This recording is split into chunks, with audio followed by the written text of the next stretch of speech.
So, we've teleported into another studio room at SSL's HQ. Unfortunately, Luke's teleported with us as well because... Well, we need Luke. We need him. And we're in front of another beautiful console. Yep. This looks very much like an SSL. We're back in comfortable territory. We're back in England now with the like home. Yes, recognisable knob colouring land, and it all looks very familiar. So this is done very, very well. It's a very popular console.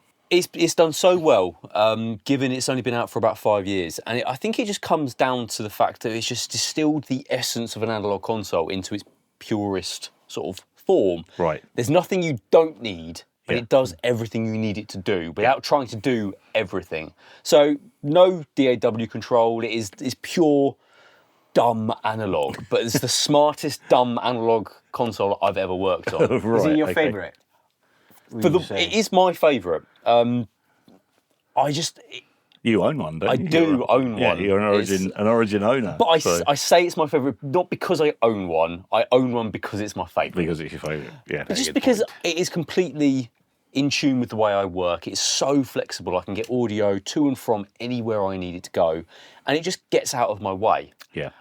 Especially when I'm tracking bands. I don't have to worry about what I'm doing with it because it's just knob per function, audio comes in, I can feed headphone mixes, I can do EQing on the monitor return or commit to it. And it's just so easy to switch an EQ into pre or post record for monitor return or anything like that. And I just love it. It makes a session so easy that it's just not in my way. And I think that's the best thing with any audio gear is you shouldn't be focusing on the audio gear. It gets out of the way for me to focus on the music. And that is why I love it.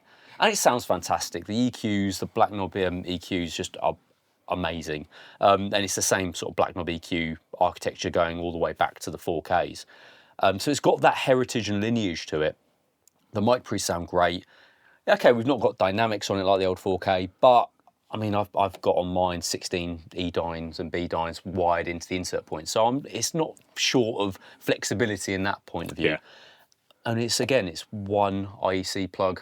And so it's like it's efficient. So I don't have to have a machine room to keep it cold. Fully air conditioned, 24/7 machine room. I think it's cheaper to buy it than it is to run an old sort of on electricity on a month-by-month basis. Yeah, exactly. I mean, touch wood, never had anything wrong with it either. I love it. It is great. It's easily my favourite thing in my studio. There's some very clever design choices as well. So you've made the centre section 19-inch rack width, which means, so here we've got a UF8 in the middle, but you could put a Bus Plus in there. Or I mean, I've got 20 500 series, so 2 racks of 10 just in the centre section. Nice. So that works brilliantly. But yeah, the having the UF8 in the centre is fantastic because it does just give quick control. And it does sort of bring that hybrid workflow directly to the console in a similar way that, okay, I haven't got a per channel sort of thing, but I can just bank through all of my channels here, and that can then be MIDI control. It can be for the plug-in mixer layer. That can be for any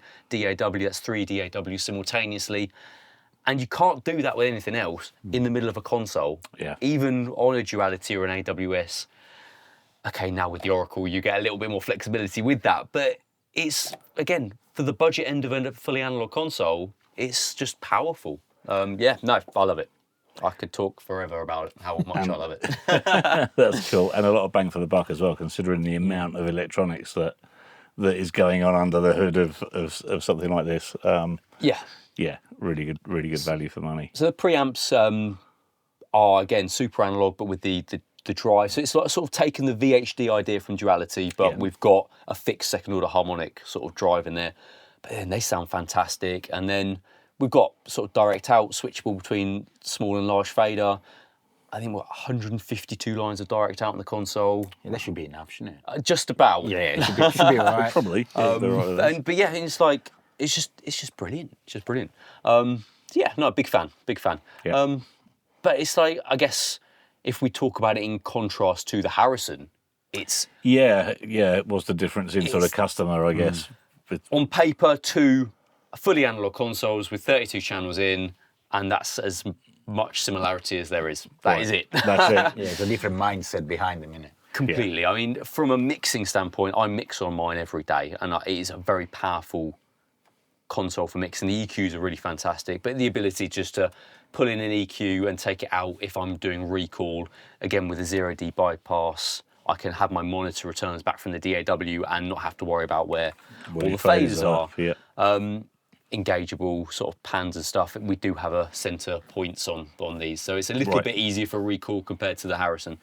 But it's just flexible in the way we want to route either the small fader or the large fader to the buses or to the mix bus. I can have both small fader and large fader out to the mix bus at the same time. So there's 64 channels to mix bus. Plus we've got the 16 stereo channels to mix bus as well, and the stereo return. So again, it's just, I can bring so much input onto the console for summing and mixing that it's just, it's absolutely insane flexibility and great value for money. So, well, we need 2 consoles then today, really, don't we? We need the Harrison for tracking and the we might see Origin. a third one as well. So Origin for mixing. actually, we might need 3. that's Did you bundle discounts here at SSL? Because I think we might need one. I reckon if you could pick up a Harrison and an Oracle, there's probably a very good deal on an Origin that could be had. They could be had as well. A very, very good deal. Oh, there you go. Fantastic. And if you buy Duality on top, I've already got one. I've already got one, so. but it could be double the size. Yes, it could be a 96 channel. Okay. Knock through to the kitchen, that'll be fine. It's all right. Then You do the Pro Station, you V-wing it, and then you can have it around. Yeah. Bed bang kit kind of thing. Motorised desks, you can like tier them maybe. Yeah, you could have like a rotisserie of consoles. So you come in, you'll be like, okay, Harrison today. And then, Why did you do the accent, sorry? I don't know what happened there. I think I got possessed By whom? by something. I Let's not go there, don't really know. It's the it's the lunch. It's gone to my head. Okay. So I'll shut up and we'll move on. Yeah, these are great, and you can, it's, again, really good value for money. You can get a proper analog SSL console for 50 grand. 50 grand, yeah, just shy of 50 grand. And it is a proper analog SSL. Like, we've got the EQs, you've got the routing capabilities. The bus architecture is really cool.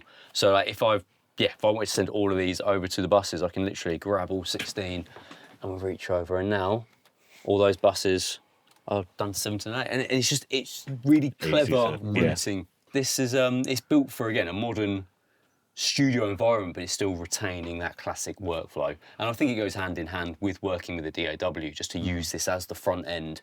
Sends it to your DAW, monitor return, and to be honest, I don't use plugins now when I'm mixing, and really? I use the channel strips for EQ, a little bit of outboard for compression, and I might have a few more bits on the stereo groups, and just try and do as little in the box as possible. Yeah.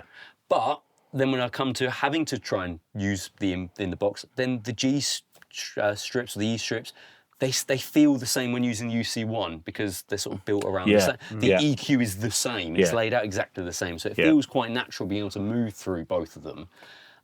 So yeah, it's just a really nice ecosystem that we've sort of worked towards having. So you can be across hardware, software with controllers, and anywhere in between. And you always feel like you're on an SSL. And by default, does it come with the master section, I assume? And this is blanking panels. So how does it come? From factory, as it were, center section would be down at the bottom, and there'd be 6U of blanking plates. However, I have a feeling that if you are buying an Origin, the UF8 is pretty much on your wish list as well. So they can come as a very affordable option straight from us, and we'll just have it all wired in, ready to go. Especially when you buy 3-4 desks on the same day. They might as well check I on. reckon you could probably have a UF8 if you go home with 4 consoles today. 4 consoles, free UF8. Bargain. There you go. Yeah. Maybe even a Bus Plus. Who knows? And I want the lava lamp. Bus Plus or a Bus Pass? I'm not that old. You can have both. Both. You look. Thanks. On that note, let's get out of here. Cheers, Luke. Wicked. Thank you very much. Cheers, guys.